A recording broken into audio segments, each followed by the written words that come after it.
He fights it blindly, his breath running out, drowning in the very element that gave him his cursed powers. He trusted his instincts. He gave blood, and the spirit attacked. The crown prince is dead, drowned in the dark, freezing waters of the East Palace.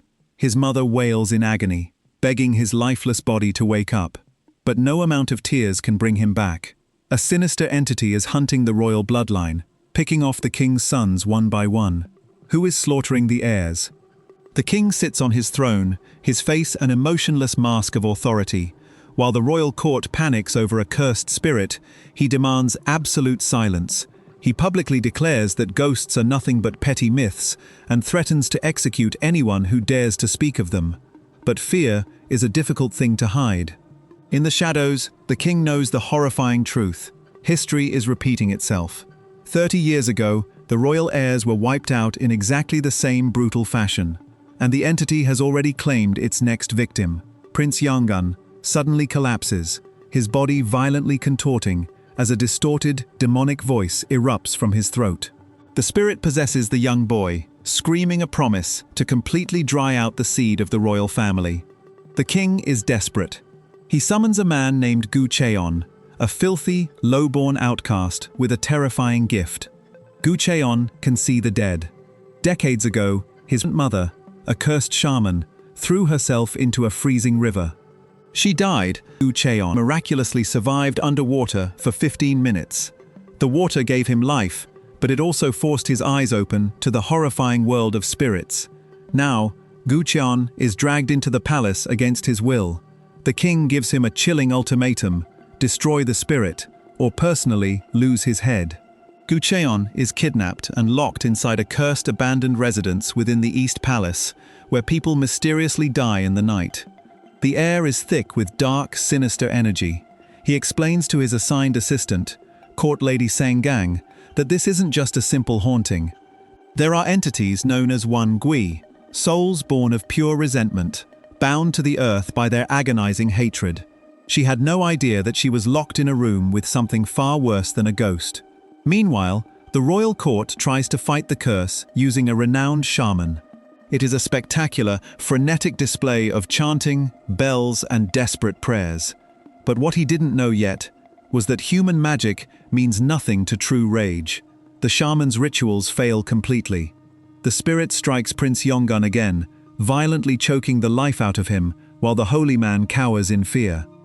The entire palace watches in absolute horror. qu'un realizes he cannot banish the spirit from the realm of the living. To fight it, he has to cross over to where it dwells.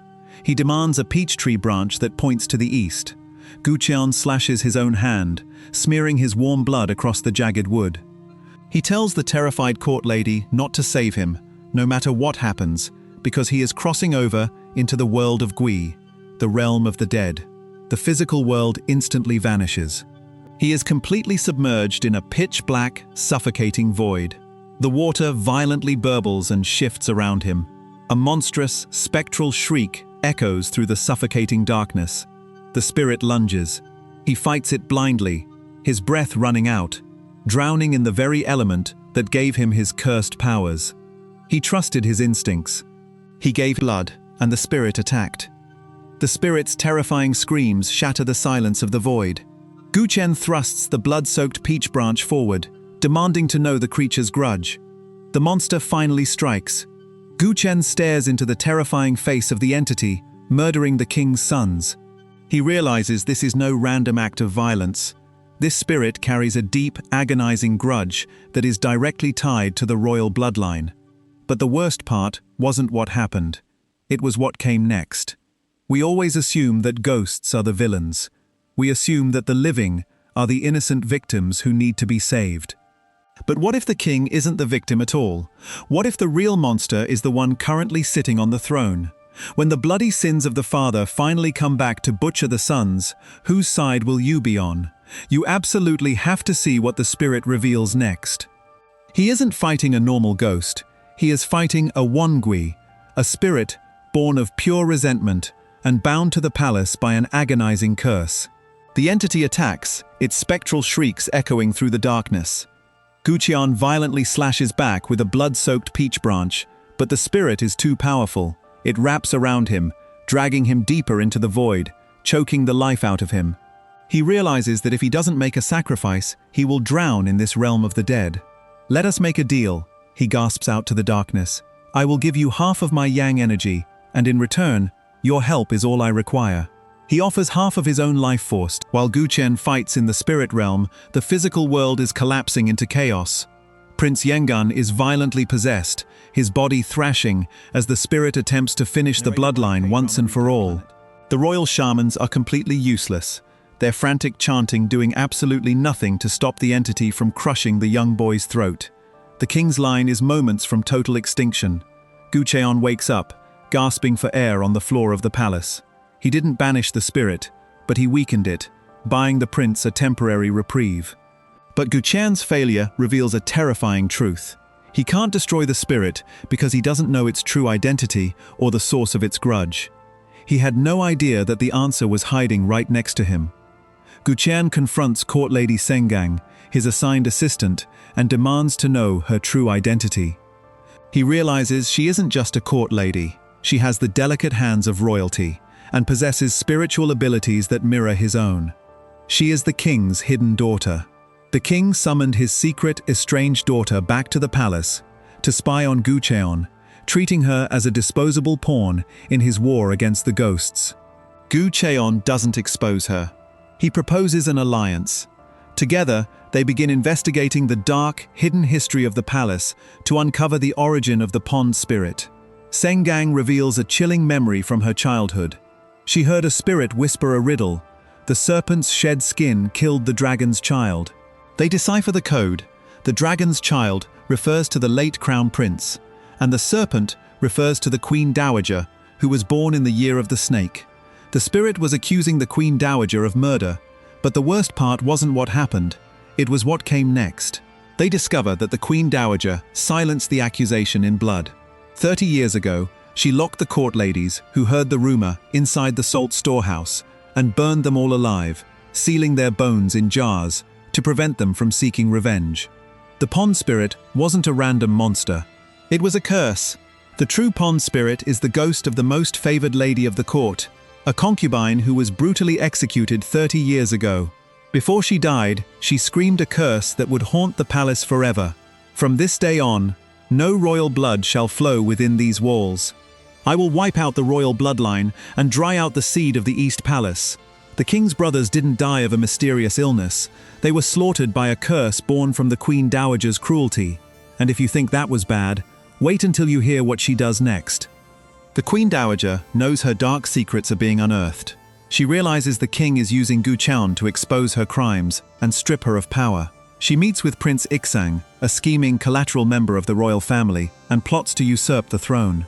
She wants the king's last son to die, so she can place her own puppet on the throne, severing the cursed bloodline and starting anew. The queen dowager thinks she has outsmarted the king. She surrounds herself with guards, believing she can survive the night and claim absolute power in the morning. Guqian doesn't fight the queen dowager with weapons, he fights her with the truth. He takes the crushed bone powder of the murdered court ladies and performs a ritual, releasing their trapped, burning souls from their jars. He doesn't destroy them, he guides them straight to the queen dowager's chamber. The murdered women manifest inside her room, their spectral screams echoing off the walls. They confront the queen dowager, demanding to know why they were burned alive for a crime they didn't commit. "Those who commit sins are bound to be punished eventually," Guqian's voice echoes. "You do not need to take a life with your own hands." The queen dowager is finally trapped, surrounded by the horrifying ghosts of her own making, realizing that her ruthless pursuit of power has finally summoned her own executioners. If the spirits of the past can never truly be buried, will the king's bloodline survive the night, or will the East Palace drown in the sins of its rulers? The freezing water violently bubbles as the court lady plunges her hands in, screaming for the shaman to wake up. His body thrashes, his eyes roll back, and his hands wrap around her throat, squeezing the life out of her. He was supposed to be saving the palace, so why is he trying to kill the only person protecting him? Guqian isn't a hero. He is a terrified, exhausted psychic, trapped inside a cursed royal palace, losing his mind every time he crosses into the world of the dead. His soul is slowly being ripped apart by the dark, suffocating yin energy of the East Palace, leaving him in a trance where he cannot tell friend from foe. The king has given him a merciless ultimatum. If the dying Prince Yongan cannot walk into the Queen Dowager's birthday banquet by noon tomorrow, the king will execute Gu Chen and bind his soul to the palace forever. Gu Chen is running out of time.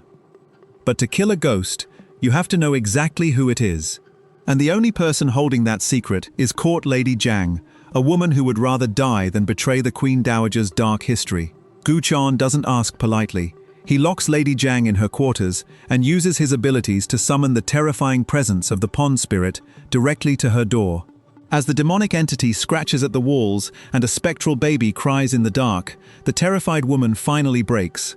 She spills a horrifying secret that the royal family has kept buried for decades. The pond spirit is the ghost of the late king's most favored concubine. 30 years ago, she was accused of carrying a guard's child instead of the king's. She was brutally tortured until she miscarried, dying with a burning resentment for the royal family. But ghosts only ever tell half the story. If the concubine was innocent, who planted the false evidence that got her and her unborn baby slaughtered?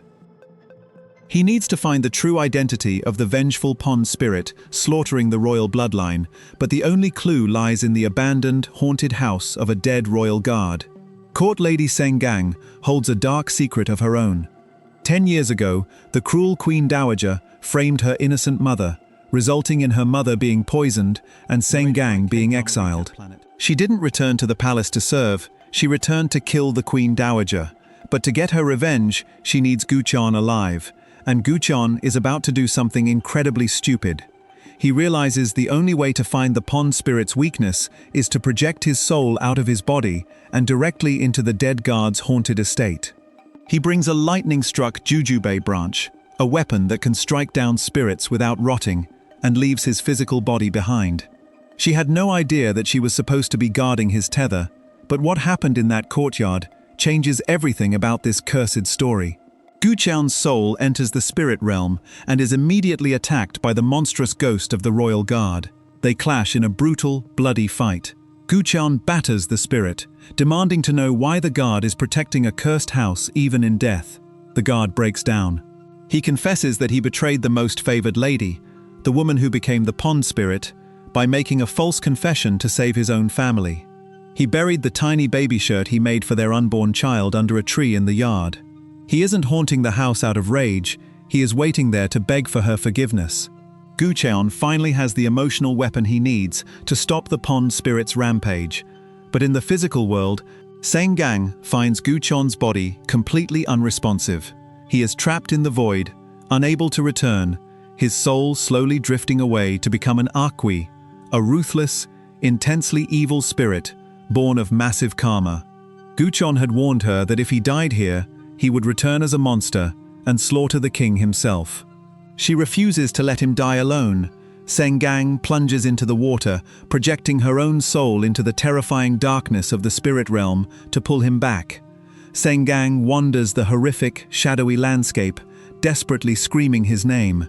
She finds Gu Chen, but he isn't alone. A Guime, a sinister entity that lures humans to their death, has taken the shape of Gu Chen's dead mother. The creature is whispering to him, promising him peace, wrapping its cold, spectral hands around him to drag him down. Sengang charges forward, desperate to break the horrifying illusion. But a massive, terrifying monster, known as a Guillemioxili, erupts from the shadows, latching onto her and draining her life force. If a lowborn psychic and a hidden princess can forge an alliance in the deepest pits of hell, what kind of devastation will they unleash on the Queen Dowager when they finally wake up? The royal family thought they could control the dead. They are about to find out that the dead have a memory, and they are coming to collect. He is drowning in the pitch-black void of the spirit realm, his soul slowly tearing apart as the entity drains his life force. Just as the freezing darkness threatens to swallow him whole, a pair of hands violently yanks his body back to the world of the living. Gu Chen gasps for air on the palace floor, saved by the very princess he was hired to protect. But his nightmare is only just beginning. While Gu Chen prepares to fight the spirit, Sengang walks directly into the lion's den, She confronts the ruthless Queen Dowager in her private chambers, carrying a plate of perfectly recreated poisoned snacks, the exact same kind used to kill Sengang's own mother 10 years ago. The psychological trap works flawlessly. Pushed to the absolute brink, the Queen Dowager snaps, screaming her horrific confession. She wasn't just protecting the purity of the bloodline. She was insanely jealous of a low-born maid receiving the king's love. She personally ordered the torture and murdered the unborn child just to protect her own noble pride. And now, Sengang has the exact confession she needs to destroy her. You absolutely need to hear how the shaman uses this to his advantage. The physical war is still raging.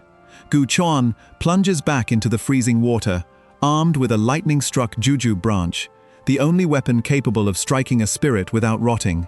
He tracks the agonizing cries of a ghost baby through the terrifying darkness.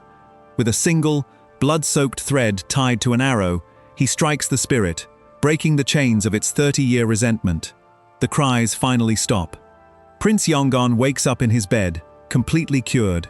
The king is thrilled. The curse is broken. He rewards Gu Chuan with a heavy bag of silver and a pass to leave the palace forever. Gu Chuan stands at the palace gates, the king's heavy bag of silver resting in his hands. His debt is paid. He has his official pass. He could walk away right now, leave the suffocating darkness of the East Palace behind, and never look back. But a sickening realization suddenly paralyzes him. Something is deeply, horribly wrong. The pond spirit he just defeated was entirely too weak. It was nothing more than a grieving, broken mother. There is absolutely no way a spirit that frail managed to brutally slaughter 7 royal princes over the course of 3 bloody decades. If the pond ghost didn't kill the king's brothers, who did? Someone used the ghost of the concubine as a convenient, invisible scapegoat to hide a string of calculated, cold-blooded political assassinations. The real killer isn't a ghost, it is a man, someone walking the halls of the East Palace, carrying royal blood. And he isn't finished yet. While the king was on a hunting trip, the shadow strikes again. The supposedly cured Prince Yongan collapses. Panic erupts as the royal guards frantically scramble to protect the king, completely unaware that the true threat is already inside the walls. In the terrifying darkness of the palace, a man's voice echoes with absolute malice. "I will have my revenge. The king must pay for the sins that he has committed. I will become the real one." The true monster has finally stepped into the light, unleashing a devastating dark energy that rips through the courtyard to finish the royal bloodline once and for all. Sengang is caught directly in the crossfire. The entity hunts her down, violently slamming her to the ground. She is helpless, suffocating under the crushing weight of a curse far older and far deadlier than anything they have faced. The ghosts they fought before were just a distraction. This is a massacre. "You should leave," she gasps, staring up at Gu Chuan, who has suddenly appeared through the chaos to shield her. "If I leave you behind, you will die the same as Prince Yongan." He looks down at her. He has his pass. He knows that staying in this palace means risking his soul, risking becoming the very monster he fears most. "You saved my life," Gu Chuan whispers, dropping his one chance at freedom and drawing his weapon. "This time, I'll be the one who is going to save you." If the true villain isn't a spirit, but a royal heir willing to burn his own family to the ground, how much of his own humanity will Gu Chuan have to destroy to stop him? And that is where the first part of this story ends. If this series moved you, if you stayed through every episode, every betrayal, every sacrifice, every impossible choice, then you already know what this channel is about. We don't just recap dramas, we tell the stories inside the story. The ones that stay with you long after the credits roll. If that's what you came for, subscribe to the channel. Hit the bell so you never miss a drop. And share this series with someone who deserves a great story. Thank you for watching every episode. Thank you for staying until the end. Same fate. Different story. See you in part 2. Bye guys.